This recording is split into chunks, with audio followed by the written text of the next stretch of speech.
Vous avez regardé le site globalement, comment je positionne parce que bon, donc là, quelque part, on va partir sur une problématique individuelle, mais il n'y a pas de pratique individuelle autonome. C'est-à-dire que si vous voulez, moi, ma démarche de philosophie radicale, à travers les présocratiques, Hegel et Marx, elle est aux antipodes de la psychologie, de la psychanalyse. Moi, j'ai des gens, par exemple, qui viennent me voir, qui ont fait 10 ans de psychanalyse, ils sont encore plus malades à la fin qu'au début. Parce que la problématique, c'est que si je prends sa vie familiale, son parcours affectif, ce parcours, pas plus que le mien, n'a d'autonomie. C'est-à-dire qu'il y a une histoire universelle qui a constitué des scénarios familiaux et individuels.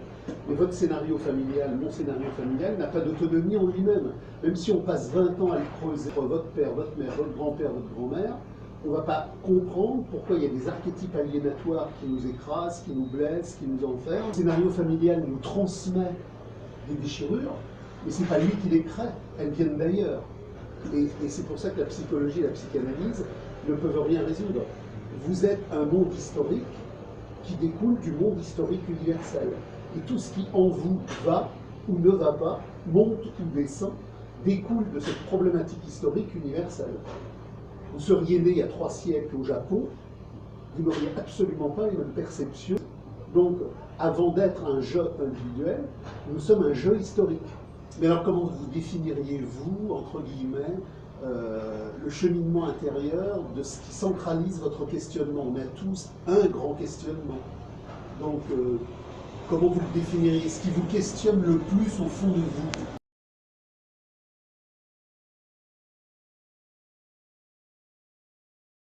Alors ça, il faut tout de suite vous rassurer, c'est pas vous, c'est moi, c'est ma femme, c'est ma sœur, c'est ma fille. Ce sont des milliards d'êtres humains dans la société de l'aliénation qui butent sur la rencontre à l'autre. Donc c'est pas vous qui avez une carence, c'est l'ordre du monde qui rentre en nous pour nous. Est-ce que vous avez lu le livre de Guy Debord, La société du spectacle? Oui. Qu'est-ce que vous avez pensé de la thèse 1? Toute la vie des sociétés dans lesquelles règnent les conditions modernes de production s'annonce comme une immense accumulation de spectacles. Tout ce qui était directement vécu avant s'est éloigné dans une représentation maintenant. Tout est là. Si vous voulez, je ne sais pas si vous avez vu par exemple le film Danse avec les loups. Dans ce film-là, tout est directement vécu. Je t'aime, je t'aime pas, je chasse, je mange, je fais l'amour, je regarde le ciel. Il n'y a pas de spectacle. Les gens sont dans une immédiateté. Alors le spectacle, c'est la société du spectacle. C'est pas simplement la société du mensonge spectaculaire aliénatoire qui fait le monde, les États, la géopolitique. Le spectacle, c'est nous en représentation. Parce que depuis le néolithique, s'est produit une grande déchirure. Avant le néolithique, nous vivions dans des communautés de l'indivision. Pas de travail, pas d'argent, pas de pouvoir, pas d'aliénation, pas de suicide, pas de neuroleptique. Ça ne veut pas dire que tout allait bien, mais ça veut dire que les gens étaient directement en relation avec eux-mêmes. Révolution néolithique, émergence du monde agraire, de l'échange, de la valeur d'échange qui s'échappe, division du groupe, travail, argent, pouvoir, État, politique, économie.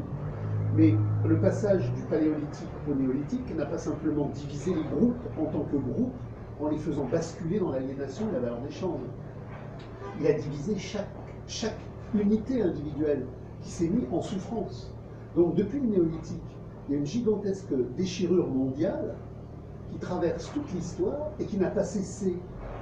Révolution néolithique, révolution capitaliste médiévale, émergence de la modernité industrielle, spectacle de la marchandise mondiale, on est au summum de cette déchirure. Donc, en vous, en moi, il y a cette déchirure qui s'est produite au néolithique et qui n'a pas cessé de grossir, et on vit dans ce que Marx appelait l'homme réifié. C'est-à-dire qu'aujourd'hui, tout est devenu spectacle, c'est-à-dire qu'un homme rencontre une femme. Dans une communauté traditionnelle comme chez les Sioux, un homme rencontre une femme.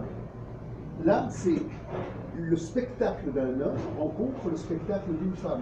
C'est pour ça que la phrase est très importante. Les conditions modernes de production ne produisent pas simplement des matériels gigantesques dans les usines, et des grandes cybernétiques informatiques. C'est ça le spectacle et la production. Mais nous, en tant qu'individus, nous sommes une production aliénatoire de notre naissance à notre mort.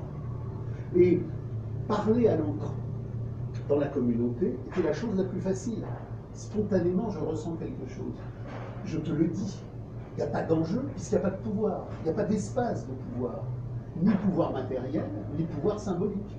Aujourd'hui, les parents et les enfants, au boulot, les ingénieurs et les salariés de base, dans la totalité du monde, tout est devenu spectacle. Quand on parle à quelqu'un, on parle à quelqu'un en spectacle, à travers le spectacle de notre grammaire, de notre perception et de notre signification. Donc, pourquoi il y a autant de gens qui vont mal?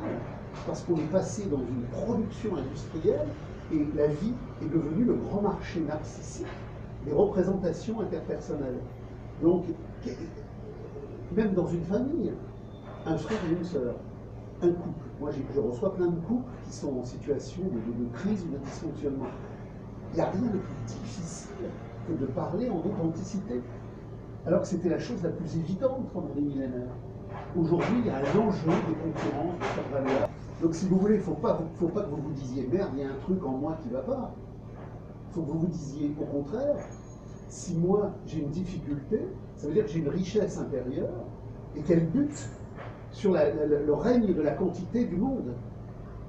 Nous sommes des qualités humaines, nous sommes des richesses humaines qualitatives et nous sommes domestiqués par le règne de la quantité universelle.